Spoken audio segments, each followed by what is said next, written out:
have 5 horsetail. And in the horsetail, you want to measure to get the first item in. You measure 2 times the length, and you always start with, oh, now I gotta find the tip. Oh, here we go.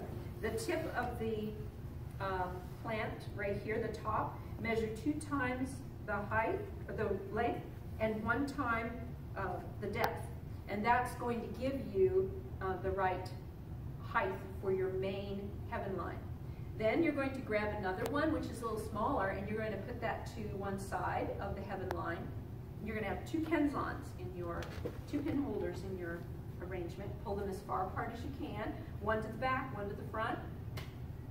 Then the next one, once you make that step down and cut this one shorter, then you're going to make another step down, and this heaven line on this side is going to be that length. So you base everything off of this one, and then everything graduates down in size, because asymmetry is what we're all about with Ikebana.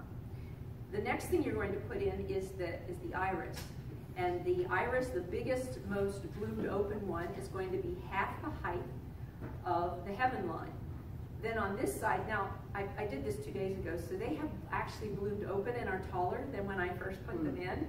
So when I first put them in, they were much shorter. So keep that in mind. If you're thinking, oh, these look more than half, well, they bloomed open since I put them in. So this one also was at half of this one, and then you'll add another one that's less open to one side of that. When you look at the iris, you can tell which way it's going to bloom out by, if you look at the calyx, which is the green leaves that surround the bud. If you put your fingernail on each side of where the V comes on each side, one side may be slightly lower than the other. The lower side is the bigger side, and that's where the flower, that's where you can tell that that's the front. This is for Boys' Day. And to honor the boys, we're going to take the 2 extra horsetail that we have. And I'm going to find the one that I bent already. Here we go. All right. What you want to do is, these joints on the horsetail are very hard, almost like concrete. And you are going to want to be sure that you don't have one close to your kenzon, or it won't go in. This is the only plant that you cut straight across, because we want it to stand straight in the kenzon. So give it a straight cut, and you want to use 2 different heights in your, so you want to angle these so that at least you'll have maybe a ½ inch to an inch difference in where these come together above the height of your container. So what we're going to do is we're going to hover a little architectural element. So I was thinking about Boys' Day, and what do boys like to do? They like to build things, right? So we're going to make a little bridge, an imaginary bridge, or a little, like a platform, kind of an imaginary thing. We're going to use the biggest kenzon on the right side. We're going to stick this into the kenzon, either in the front or the back. Then we're going to use the joints as the point at which we bend the horsetail, and we're just going to keep bending it like this, surrounding where your flowers are.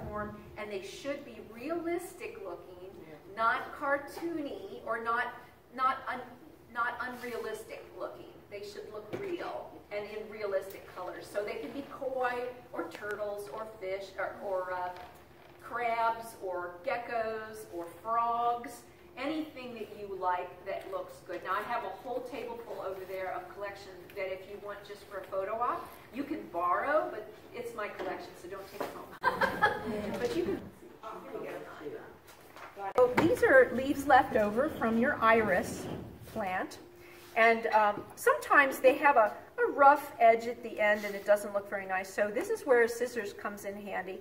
And you're just going to take, now these iris leaves have a fold on one edge and they have an open edge on the other. What I want you to do is just simply cut at an angle a nice new leaf like that. Now we're going to cut it. Okay, set that aside. Now I'm going to do the same thing to the bigger piece that's left over. I'm going to start at the folded edge and cut into the middle. and taper it as far down as I want it to be big.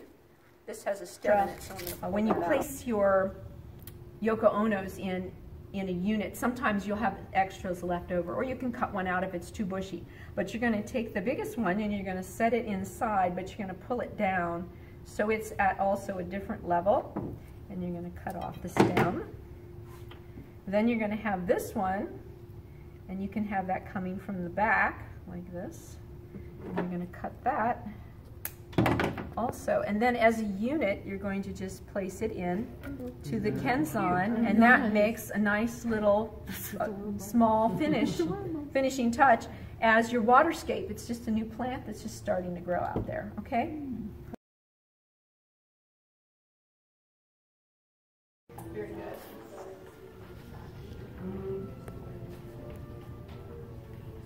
And these don't have to be in a line. No, it's landscape. But they should be relatively tight because what you're going to need room for those hovering things that you're going to put. So you don't want to have them spread out. You want it to look like they're growing together.